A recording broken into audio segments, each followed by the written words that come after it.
குறைஷியர்களின் Banu தைம் கிளையில் ஜனித்தவர். சத்திய மார்க்கத்தை அதன் ஆரம்ப காலத்திலேயே ஏற்றுக்கொண்ட ஒரு உன்னத முன்னோடி. ஈமானுக்காக தனது குடும்பத்துடன் கடல் கடந்த முஹாஜிர். ஹிஜ்ரத்தின் போது வழியில் தன் மனைவி குழந்தைகளை பறிகொடுத்தும் ஈமானில் உறுதியோடு நின்றவர். அந்த சத்திய சஹாபியார் என்று உங்களுக்கு தெரியுமா? அவருடைய பேருதான் அல் ஹாரிஸ் பின் ஹாலித் ரலியல்லாஹு அன்ஹு. இவர்கள் மக்கா நகரில் குறைஷி குலத்தில் பனூ தைம் கிளையில் ஹாலித் பின் சகர் தம்பதியினருக்கு அருமை மகனாக பிறந்தார்கள். இவரது வம்சம் சகர், ஆமிர், கஅப், சஅத் என நீண்டு தைம் பின் முர்ராவிடம் சங்கமிக்கிறது. அன்னலார் தனது அழைப்பை மக்கா நகரில் துவங்கிய உடனேயே தன் இதயத்தை சத்தியத்தின் பக்கம் திருப்பிக் கொண்டார்கள்.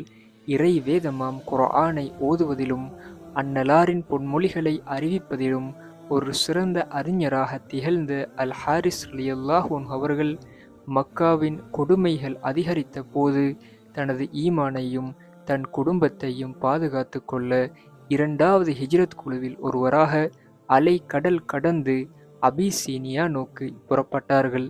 இந்த தியாக பயணத்தில் இவர்களது மனைவி ரைதா பின்த் அல் ஹாரிஸ் ரலியல்லாஹு அன்ஹா அவர்களும் இணைந்து கொண்டார்கள். அந்த அந்நிய தேசத்தில் இந்த தம்பதியினருக்கு மூசா, ஆயிஷா, ஜைனப், ஃபாத்திமா ஆகிய குழந்தைகள் பிறந்தன.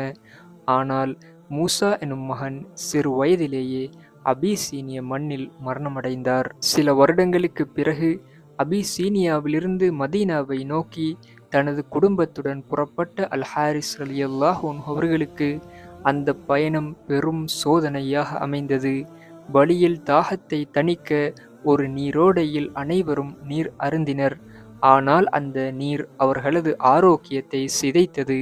அதிவேகமாக பரவிய நோயால் மதீனாவை அடையும் முன்பே அவரது மனைவி ரைதாவும் அவரது 2 மகள்களும் அந்த பாதையிலேயே மரணமடைந்தனர். கண் முன்னே தன் மனைவியையும் பிள்ளைகளையும் பறிகொடுத்த அந்த பெரும் துயரத்தோடு தனது ஒரே மகள் ஃபாத்திமாவை மட்டும் அழைத்து கொண்டு மதீனா வந்து சேர்ந்தார் அல் ஹாரிஸ் ரலியல்லாஹு அன்ஹு. மதீனாவில் அன்னலாரின் நிழலில் தங்கி தான் கற்ற ஞானங்களை மக்களுக்கு போதிப்பதிலேயே தன் வாழ்வை கழித்தார்கள். இதுதான் ஈமானுக்காக கடல் கடந்த, வழியில் தன் குடும்பத்தை பறிகொடுத்த போதும் உறுதி குலையாத தியாகத்தின் அடையாளமாய் வாழ்ந்த அல் ஹாரிஸ் பின் ஹாலித் ரலியல்லாஹு அன்ஹு அவர்களின் வாழ்க்கை சுருக்கம். அஸ்ஸலாமு அலைக்கும் வரஹ்மத்துல்லாஹி வபரகாத்துஹு.